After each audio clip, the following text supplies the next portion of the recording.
Escravo precisa de reconhecimento, caramba! Ao contrário de vocês, a minha Bíblia não tem apenas uma página. E aí eu cruzo os meus braços e espero essa turminha aí do oba-oba vir me contraditar. Meus irmãos, o vídeo de hoje vai ser um pouquinho diferente daqueles que costumeiramente nós postamos aqui, né? Porque ele, na verdade, vai dissertar um pouquinho da alegria dos crentes. Acredito que de um modo geral, né? Mas principalmente da parte dos calvinistas, que quando semana passada nós ouvimos a boa notícia de que o novo ministro na educação é um reverendo, é um pastor presbiteriano calvinista. Destaquei aqui, tá bom? Ele tem 62 anos, nasceu em Santos, no litoral de São Paulo, é teólogo e advogado, com doutorado em educação. Atualmente é membro do Conselho Deliberativo do Instituto Presbiteriano Mackenzie, entidade mantenedora da Universidade Presbiteriana Mackenzie. É uma grande alegria e eu louvo a Deus por isso, né? Pela vida do reverendo Milton Ribeiro. E o nosso desejo é que Deus conceda sabedoria, conceda força, conceda graça, conceda garra, intrepidez, coragem para enfrentar as adversidades que virão, né? O nosso dever, a nossa postura como cristãos é cobrir essas pessoas com oração, né? Não somente pelo fato dele ser crente, pelo fato de ser um pastor presbiteriano, mas nós devemos estender as nossas orações pelas autoridades de um modo geral, tá bom? A nossa postura como cristãos é oração, né? Eu vejo até gente envolvida aí com ativismo cristão político, né? O nosso desejo aqui, a nossa motivação, né? Deve sempre ser intercessão, oração. O apóstolo Paulo ratifica isso lá na sua primeira carta a Timóteo capítulo 2. Né? Ele disse, antes de tudo, percebe? Olha a expressão que Paulo utiliza, antes de tudo, vocês devem fazer orações, né? Por aquelas pessoas que estão em eminência. Então, é nosso dever. E eu desejo ao reverendo Milton, né? Muita saúde, muita força para combater. Meus irmãos, nós precisamos sim de pessoas gabaritadas nesse sentido, ok? Nós precisamos de gente crente envolvida na educação, inserida no meio político. Nós precisamos de gente crente de verdade, tá bom? A política, a educação em si não é corrupta, tá bom? Essa ideia que política é coisa do diabo, política é corrupção, não. É o homem que é corrompido pelo pecado, que é posto lá e é corrompido mais ainda, tá bom? Mas a política em si não é pecado, não é errado, e eu creio que nós precisamos de pessoas inseridas nesse contexto. Eu acho interessante como foi todo o esforço empregado pelo reformador francês do século XVI, João Calvino. Quando ele chegou em Genebra, ele revolucionou, até mesmo na questão da moralidade. Você sabia que o consistório, que era uma corte eclesiástica organizada por 12 presbíteros e também por pastores que julgavam os casos. A intenção era empregar a moralidade na cidade, né? Então, qualquer problema no aspecto imoral era levado ao consistório, onde deveria de ser julgado, né? Inclusive, olha só o que o consistório ele deixou bem claro. Veja bem, qualquer um que cantar músicas indecentes, dissolutas ou escandalosas, ou envolver-se em danças folclóricas ou similares, será aprisionado por 3 dias e em seguida apresentado ao consistório. Você pode ver essas informações nesse livro aqui, ó, História da Reforma, tá bom? É um excelente livro para você ter um embasamento, né? Como foi toda a historicidade reforma protestante. Então percebe que alguém que fosse pego cantando músicas escandalosas, porque antes de Calvino chegar em Genebra, a cidade de Genebra era corrupta, era imoral.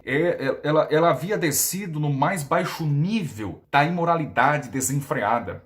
Era comum cidadãos, tanto homens quanto mulheres, andarem pelas ruas de Genebra nus, expondo os seus corpos nus, balbuciando ou falando palavrões, cantando músicas indecentes, profanas. E quando Calvino chega, o consistório é organizado, então há uma reforma na moralidade, há uma reforma na educação. Você sabia que a famosa Escola de Genebra foi organizada por João Calvino? Inclusive as meninas, outrora não tinham oportunidade, agora passaram a ter oportunidade para se estudar. Calvino organizou também, construiu um sistema de esgoto. Na parte da segurança de Genebra, ele fez com que os pais colocassem grades nas janelas para preservar e proteger a esposa, os filhos, a família, né?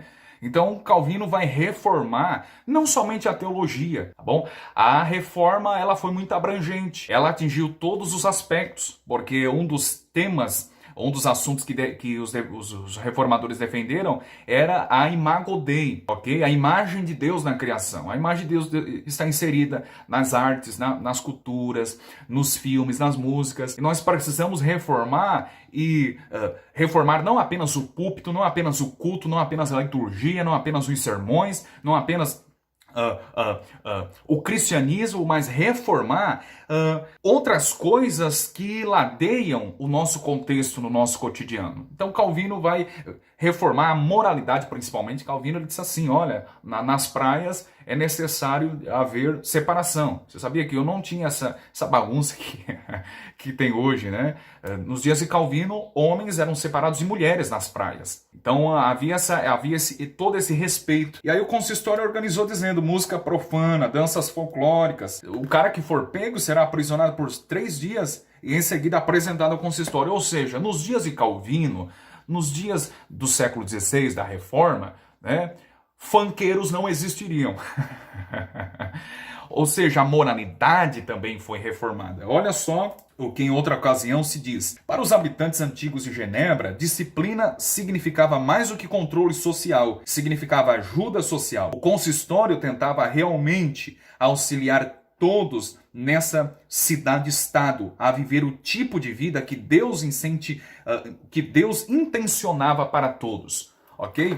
Então, a Genebra dos dias de Calvino não foi mais a mesma, né? Houve uma reforma em todos os aspectos. Houve uma reforma em todos os sentidos. Houve uma melhoria na questão na questão social. Mendigos foram proibidos de estarem nas ruas, ok? Mas os pobres, os moradores de ruas foram inseridos numa fábrica de lãs e Calvino organizou um grupo de diáconos para auxiliar essas pessoas a trabalhar e do suor do rosto comer o pão. Então houve muitas melhorias e eu creio nisso, eu creio que nós precisamos resgatar, ok? Vocês sabem, eu ainda não tenho uma posição firme na escatologia. É claro, na posição de interpretação bíblica, né, todos sabem que eu sou um defensor do preterismo parcial. Mas ainda não fechei ali na questão do como se vê o milênio, né? Pós-milenismo, amilenismo, né? E eu fico titubeando entre os dois. E eu vejo que há muita coerência sim no pós-milenismo. É claro, se você é um teólogo futurista, você vai defender o seu prisma, né? Você vai defender de acordo com um outro prisma interpretativo, hermenêutico, assim por diante. Mas nós percebemos sim, uma das ênfases que o pós-milenismo vai dar, né, é essa reforma na moralidade, essa reforma em todos os sentidos, né, para que o reino de Cristo venha na Terra, né, em sua completude, é claro, em sua totalidade, e ele venha de forma perfeita. A Terra já está caminhando, o mundo já está caminhando para melhorias e nós estamos percebendo, né? Essa posição era defendida, por exemplo, pelos puritanos do século XVIII. Os puritanos defendiam o pós-milenismo. É por isso que naquele contexto, naquele século, eles davam muita tônica ou enfatizavam muito o fervor evangelístico, né? Porque um dos pontos que o pós-milenismo vai dar é exatamente esse avanço evangelístico, né? É necessário que Jesus volte, mas primeiro o mundo vai experimentar um avivamento e um evangelismo em massa, né? Uma conversão em massa.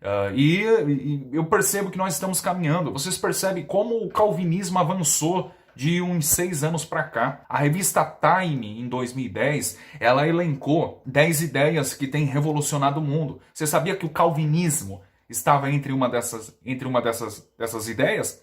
Então, olha só se você é cego, porque há um avanço sim na doutrina, há um avanço na teologia. Nós estamos vendo aí esse avanço na moralidade, né? Olha aí, o próprio presidente nosso aqui do Brasil, Jair Bolsonaro, que é um homem defensor dos bons costumes, dos valores morais, éticos, sociais, legais, assim por diante. Nós já estamos vendo sim, parece, né? Eu não sou um defensor ferrenho do pós-milenismo, mas parece que, como eu disse, tem muita coerência, então parece que nós estamos caminhando para esse sentido. Nós estamos sim, parece que o pós-milenismo está correto, né? Porque nós estamos experimentando reforma em todos os sentidos, reforma na educação, agora nós estamos vendo, e é louvável isso. Eu louvo a Deus por isso. É claro, APH, mas depravação sempre houve. Apenas com a volta de Cristo, com o retorno de Cristo, é que nós não teremos mais depravação, né? Corrupção humana, ok? Por quê? Porque a terra será renovada, teremos um corpo ressurreto, glorificado e assim por diante. Então, depravação, nós sempre vemos aí em toda a história da humanidade. O século I, o nível de depravação era muito pior, pode ter certeza, do que no nosso contexto, ok? Então, precisamos atentar para isso. Eu vejo melhoria sim. De novo, é claro que se você é um teólogo futurista, você vai dizer, nos últimos tempos é esfriamento, nos últimos tempos é apostasia, nos últimos tempos falsos mestres, mas em toda a história da igreja sempre existiu. Essa que é a verdade, ok? E eu penso, né, eu sou esperançoso que nós estamos caminhando para melhorias, tá bom? Eu louvo a Deus pela vida desse novo reverendo, desse novo ministro na educação. Meu irmão, minha irmã, não esqueça de deixar o seu like, o seu comentário, verificar a sua inscrição. Tá bom? Abraço.